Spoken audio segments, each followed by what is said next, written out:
Hi everybody, it's Lasha Rojenko from Royal Pushback Aftermath.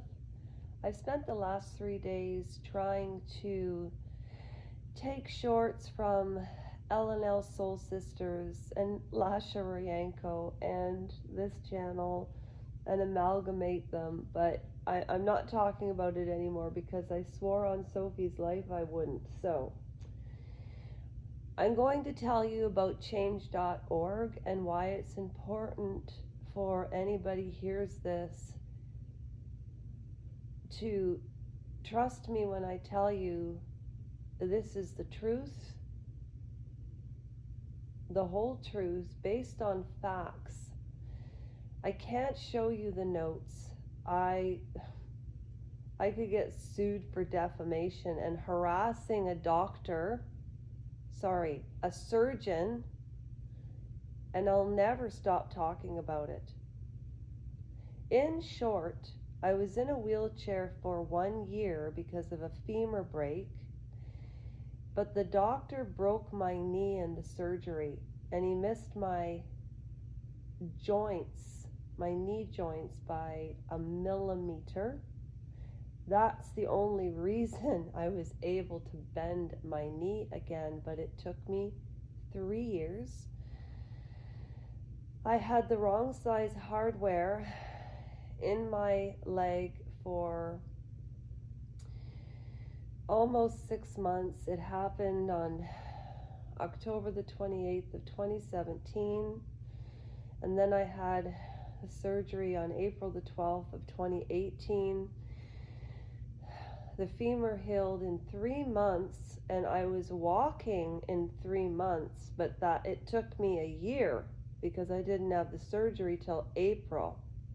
So then you look at May, June, July, and do you know by July the 15th, after having been operated on properly, I could walk. But here's the kicker about the walking. The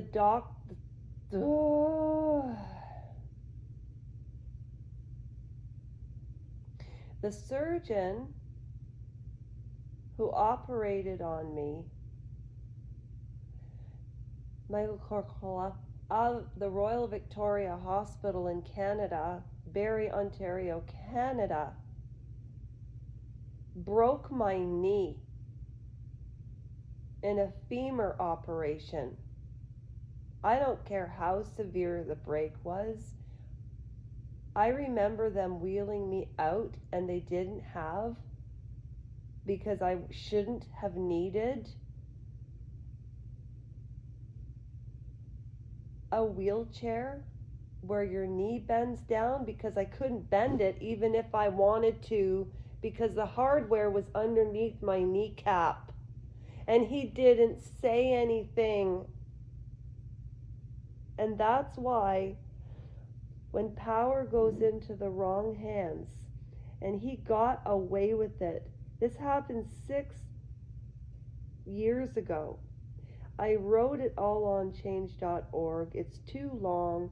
People don't have patience to read anything anymore unless it's salacious gossip. People don't care that I know. Forget it, Lasha. Forget it. Forget it? That would be like forgetting being AR'd or SA'd or tortured out of his own mouth. Out of his own mouth. He said to me, you can have the surgery and be walking in 3 months, or you could be in a body cast for a year, but it would be like being tortured. Why did he have to say those words out loud? Because that's what happened. And after the operation, when I got home, he pushed Percocets on me. I told him I didn't need them because I had my own medication at home. He never said a word, and that is a human rights violation. If this doesn't move you, Well, what about the money that disability, the Ontario taxpayers had to pay, and I lived in poverty and recovered on my own. So I am not a victim. And this should never happen to anybody again, because the doctors do this all the time. They do it all the time, and they're always afraid of getting sued, you know? And let me tell you something. I know it wasn't done on purpose, and I have nothing but admiration for doctors, but they're not gods, they're human beings. And as far as I'm concerned, it should have been from the beginning about him and I. He could have just paid for my physiotherapy and said he made a mistake, and that I would have handled that.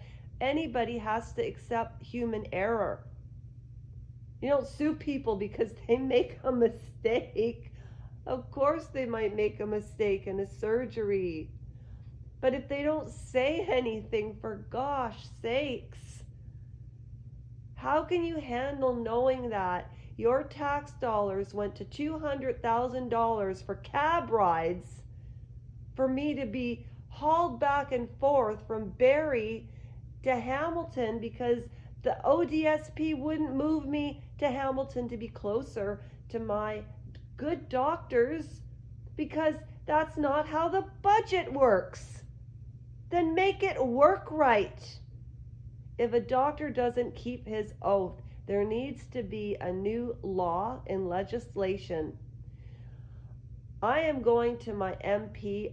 ODSP has given me a runaround about following all of these rules. The checks shrink. The pressure to work uploads. This doesn't just affect you physically, it affects you mentally. Because you can't talk to I've tried to talk to psychiatrists, social workers about the oath. He's never said anything. He lied.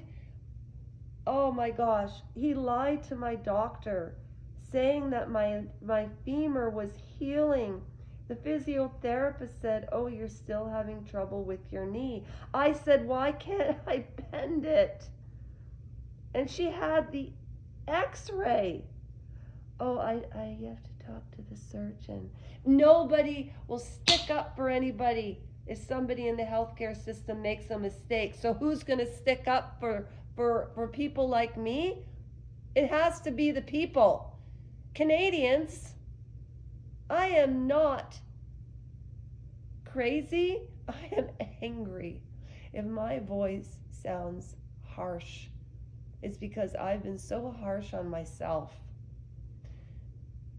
I forgive his mistake, but I'll never forgive the fact that the government and the surgeons and the people that are supposed to protect the vulnerable have been pouncing on us since the day of time. I am not a victim. Please go to change.org. You don't donate money. Just share it with a friend. Leave a comment. 2 people left comments. God bless you. You all know what I look like. I don't need to put that up.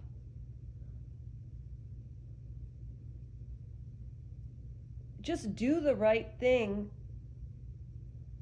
Do the right thing. Should a doctor who didn't keep his oath, as far as I'm concerned, based on what I went through, he should be in jail for a year.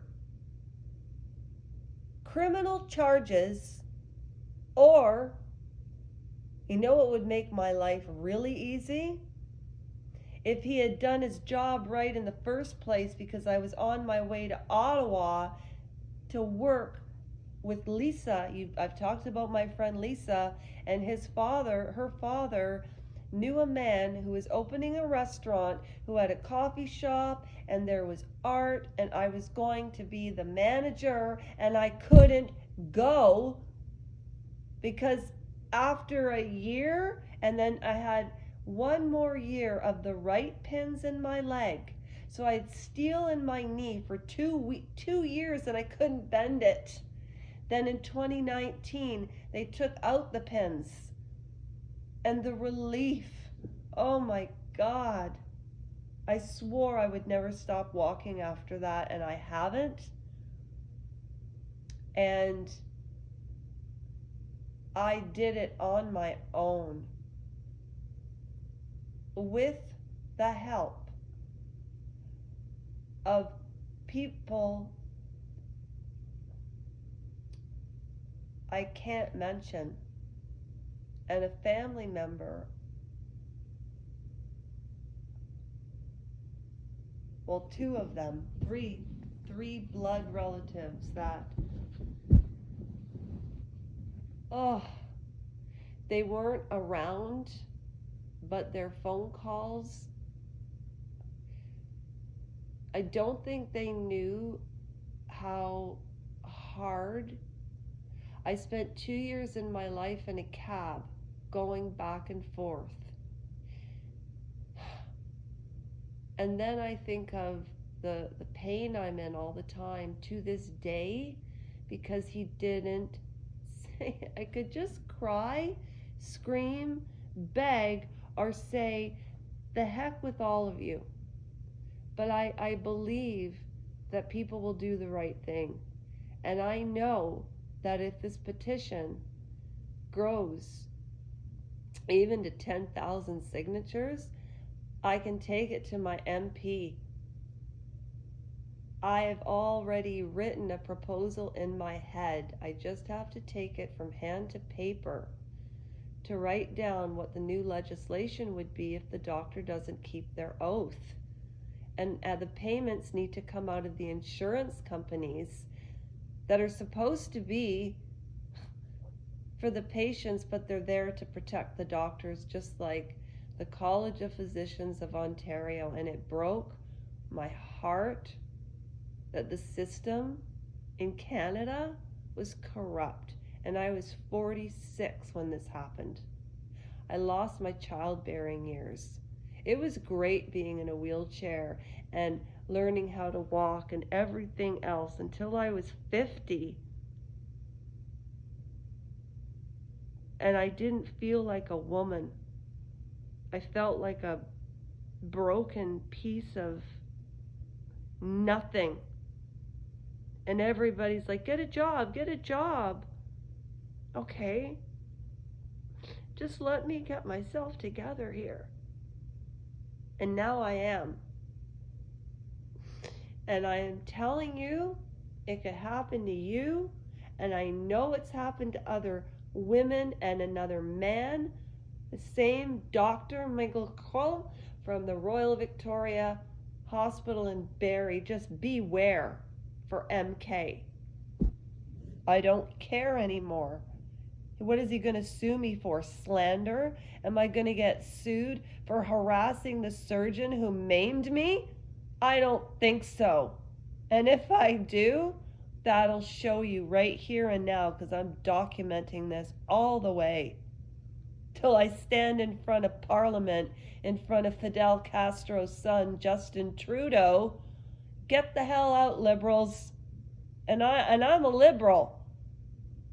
Now I want the conservatives in because I can't believe the BS. And I'll be doing the community news every Friday on Lasha Rojenko Live.